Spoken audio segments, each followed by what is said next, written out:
Supreme court ने ED मामले में केजरीवाल को अंतरिम जमानत दे दी है। जमानत देते हुए सुप्रीम कोर्ट ने कई टिप्पणियां की, उनकी गिरफ्तारी को चुनौती देने वाली याचिका को बड़ी बेंच के पास भेजा और कहीं ना कहीं केजरीवाल को यह बड़ी राहत है। हालांकि सीबीआई केस चल रहा है, ऐसे में वो अभी जेल में ही रहेंगे।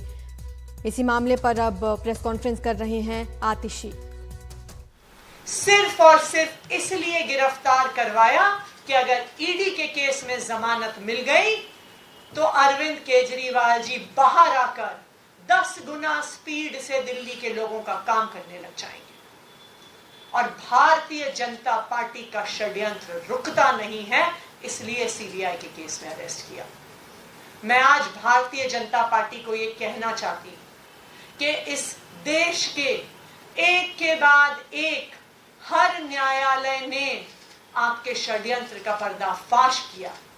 एक के बाद एक न्यायालय ने कहा है कि अरविंद केजरीवाल जी के खिलाफ सबूत नहीं है, और आज एक के बाद एक हर न्यायालय अरविंद केजरीवाल जी को जमानत दे रहा है। मैं भारतीय जनता पार्टी को यह कहना चाहूंगी कि अपना घमंड खत्म करिए, अपना अहंकार खत्म करिए और बाकी पार्टियों के खिलाफ, लोकतंत्र के खिलाफ षड्यंत्र रचना बंद करिए। सत्य परेशान हो सकता है लेकिन पराजित नहीं हो सकता।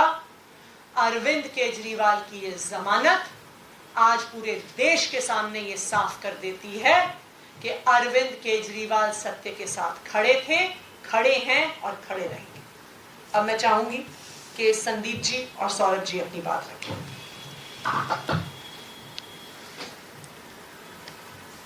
आज माननीय सुप्रीम कोर्ट ने जो फैसला दिया है वो पूरे देश के लिए एक ऐतिहासिक फैसला है। कई फैसले ऐसे होते हैं जो देश के लिए एक दिशा निर्धारण का काम करती है। आज जो फैसला आया है वो बड़ा स्पष्ट कर देती है कि जो तथाकथित शराब घोटाला भारतीय जनता पार्टी द्वारा जो रचित है वो पूरी तरीके से सुप्रीम कोर्ट ने उसको ध्वस्त कर देता है। सुप्रीम कोर्ट में जाने से पहले इस पर special court, PMLA special court का ऑर्डर आया था। उस ऑर्डर को पढ़ने पर किसी भी व्यक्ति के मन में ये संदेह नहीं रहेगा कि भाई ये केस क्या है। उस ऑर्डर में 3-4 चीजें बड़ी स्पष्ट लिखी हुई है। पहला कि कोई पैसे का लेन देन नहीं हुआ है। दूसरा, पैसे की कहीं एक चवन्नी की बरामद नहीं हुई है। तीसरा, अरविंद केजरीवाल जी का और पार्टी का दूर दूर से किसी चीज में कोई नाता ही नहीं है। जब करप्शन ही नहीं है इस पे तो नाते का सवाल ही नहीं है। और सबसे इंपॉर्टेंट चीज कि उसमें ईडी के इंटेंट को ये मार्क करने वाली बात है। कोर्ट के ऑर्डर में ईडी के इंटेंट पे बड़ा क्वेश्चन मार्क लगा है कि ईडी जो है बड़े एक मैलिफाइड इंटेंट के साथ काम कर रही है। ये बहुत बड़ी बात है।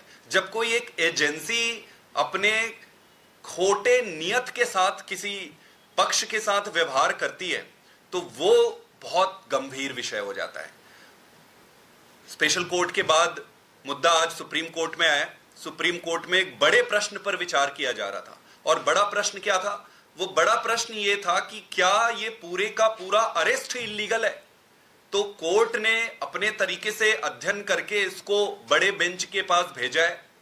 जो भी होगा वो देश के लिए अच्छा ही होगा, दिशा निर्धारण होगा आगे। लेकिन कोर्ट ने इंटरिम बेल ग्रांट किया है अरविंद केजरीवाल जी को।